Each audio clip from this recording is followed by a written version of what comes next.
One of the sneakiest time drains in your business is those coffee chats and networking calls that feel good in the moment, but don't actually move the needle.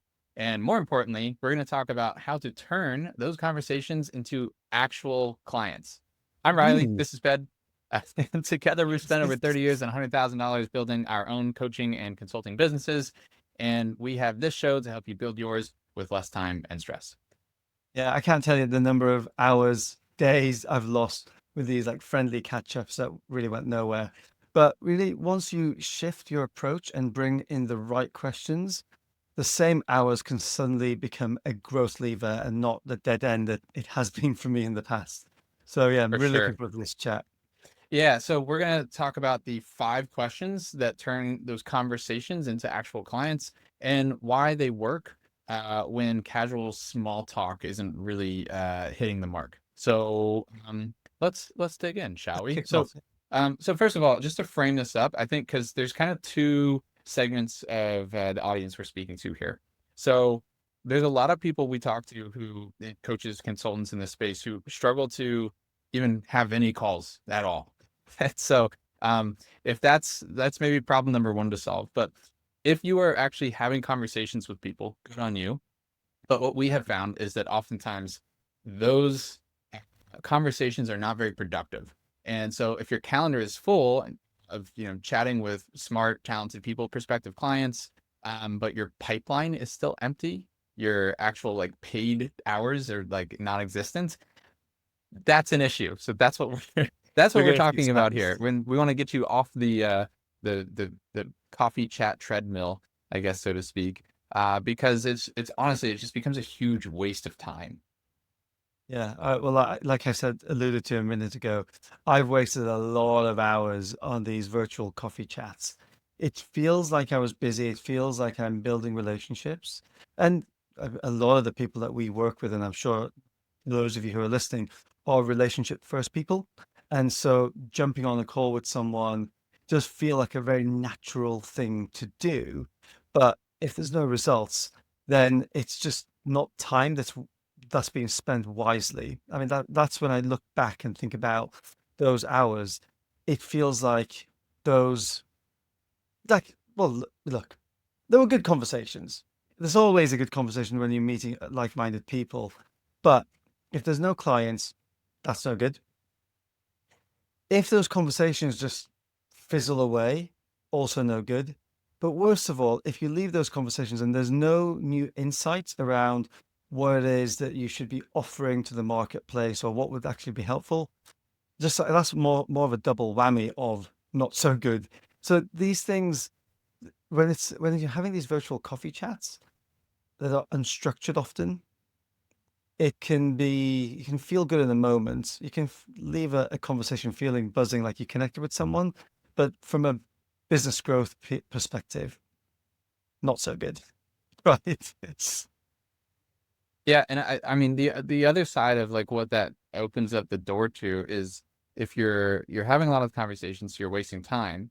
But then what are they doing in the meantime, right? They're oftentimes they're Googling or brainstorming or copying others of like what they should be talking to clients about or how to actually get clients. Or I remember this one conversation, let's say with a woman who was going to spend the weekend at an Airbnb and journal and meditate and come up with, I don't know, a new brilliant strategy. And I'm not like I've been coming around so much. I think you can I've been witness to this, Ped, of like the importance of being reflective and processing. yeah, And yeah, yeah. there's definitely a space, a time and place, I should say, for that work. And that can't be the only thing you do. There has to be more to it than that. Yeah, well, there's two pieces to this, right? There's the having the conversation with people, and then there's the what are you offering them as a solution to the problems that they've got, right? So, uh, going and doing your Airbnb retreat and conjuring up what these people that you want to serve want is a thing that you've just been talking about. This, what happened to this person, by the way, that you said you spoke to who did that? It was years ago. I couldn't tell you. Okay. So Do you know? probably not a lot. Because oftentimes what happens is you then spend a lot of time and effort creating the program, designing the modules, creating the landing pages, start shouting about it on LinkedIn or whatever social media platform that you've got. You might get a dozen people that express some level of interest, but then struggle to fill the places completely, and people ghost you and all those things, because ultimately there's that weird disconnect between the the opportunity to truly find out what people want by speaking to them, but not using the time in those virtual coffee chats or those networking conversations to really find out. And instead, what typically happens is there's a bit of the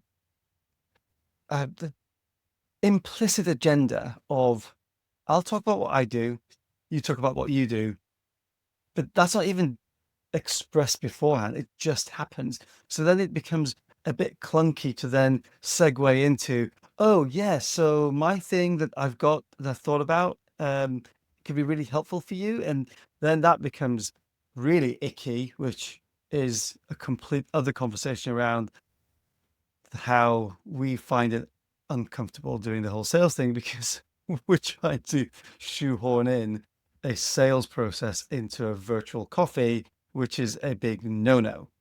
Yeah, you need to what's the intention, right? Like it's just being I think what it comes down to, at least for me on this topic, is like focus and intentionality. Like, what are you doing with your time? What is the goal? And if all you want to do is sit on a park bench and have conversations with strangers every day, then, like that's totally fine. But on this show, we're talking about building your business. So Yeah. you can use those conversations in a very productive way if you have, well, what we'll give you is 5 questions to structure those conversations so you get more out of them and actually start building pipeline and segues into actual uh, like paid conversations, clients and perspective and proposals, and it pushes the conversation forward in a very natural way as well, right? It's a very human, like you said, relationship for like it is building relationship. It's just you're coming in with a little bit more. You can guide the conversation better. Exactly. So Well, let's actually, go. on that, I know we said we're going to share the 5 questions, but just briefly, Riley, do you want to share what's that kind of segue from your maybe having a really constructive direct message conversation, and then there's like getting somebody on a call, but like what's that kind of middle bit that helps to make it more structured or more direction oriented versus this loose virtual coffee? Well, I think what you're alluding to is what we use our market research calls with our clients. So, um, man, we could have a whole masterclass on this. But essentially, there's nothing wrong with meeting new people, with having a virtual coffee, an in-person coffee, a networking events, conferences. Like all of those things are great. We're not speaking against that at all. It's just if you are using that as the sole way to build your business, there has to be some structure or process attached, or else Yeah. it's you're running on a hamster wheel. And obviously a lot of people talk about having more sales opportunities, more sales calls, more proposals, more fill in the whatever your niche is. Yeah.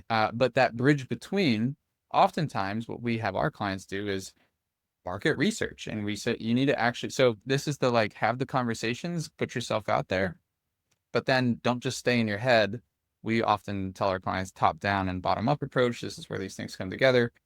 But to not get lost in the jargon, you just need to ask people the right questions. That's really what we're so that's what we're talking Really about. pertinent. Yeah, so whatever the first introduction is, fine, but we need to create a space and invite them to this space to ask these kinds of questions to know how you can help either whether it's that individual, how you can help that person, or future individuals. It's going to help you shape up your offer. It's going to help you ask for more introductions, and I mean, there's so many benefits that come out of it.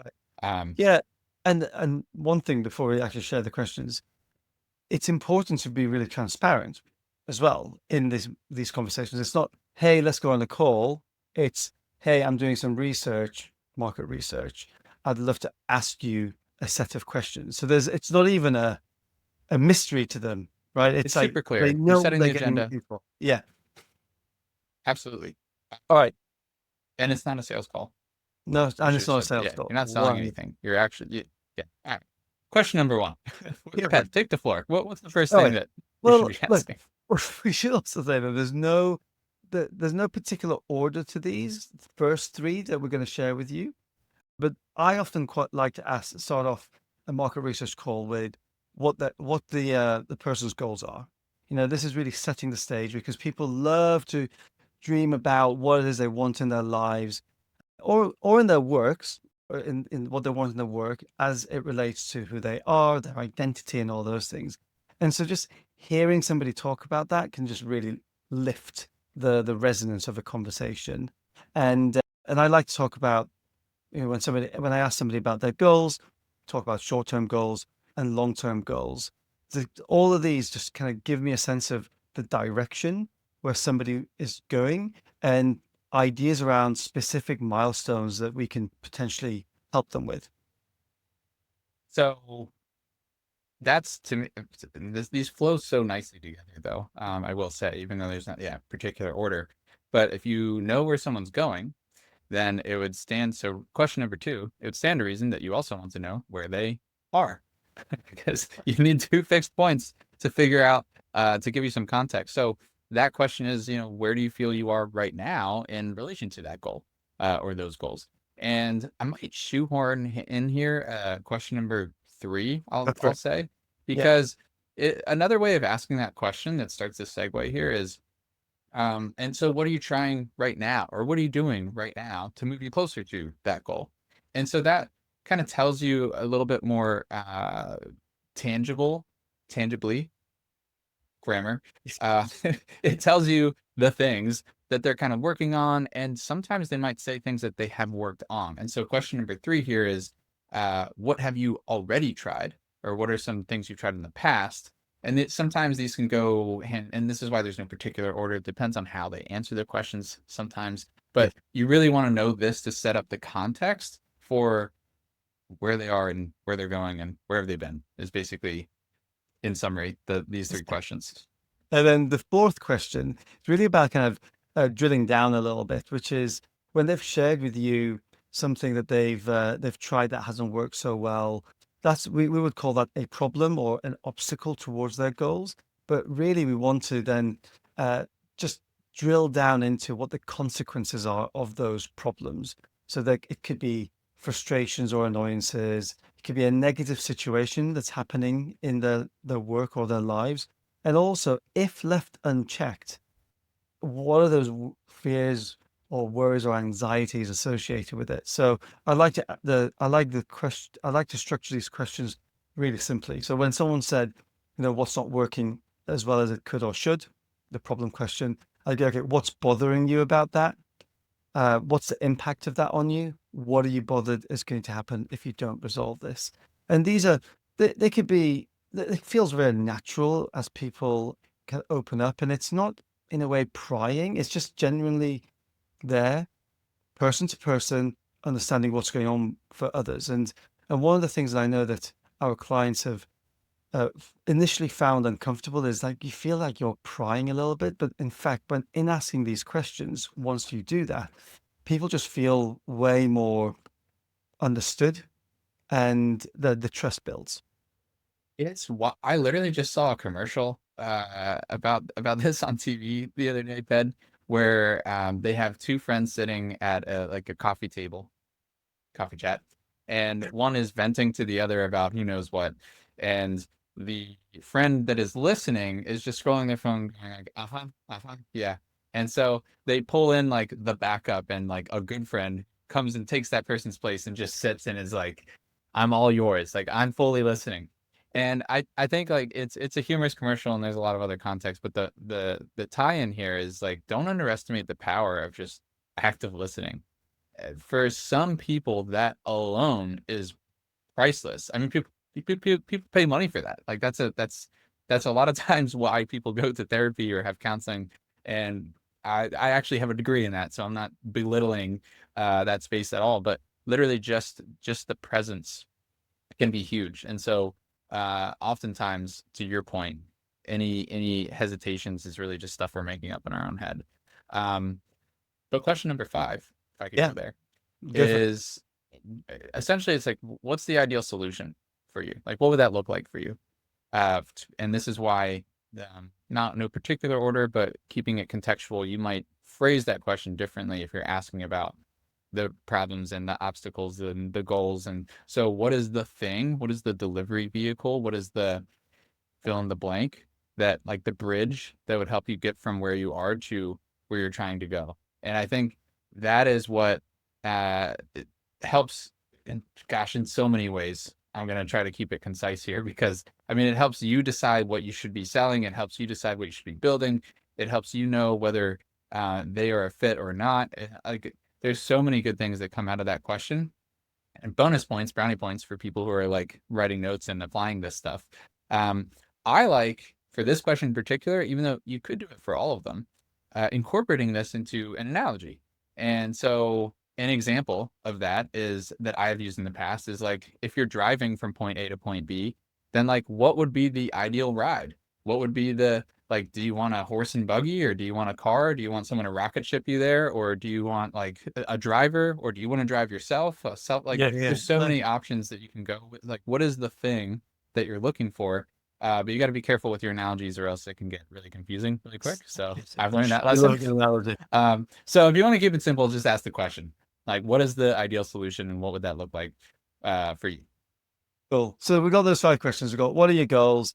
Where are you right now? Right now, what have you tried? What's what are the consequences of some of the challenges that you're experiencing, and what solution you're looking for? I'm gonna just add in 2 bonus questions that you could also ask if you have time. Now, these are not essential, but they can reveal a few more insights that could help you shape your offer, your proposal, or whatever it is in your context.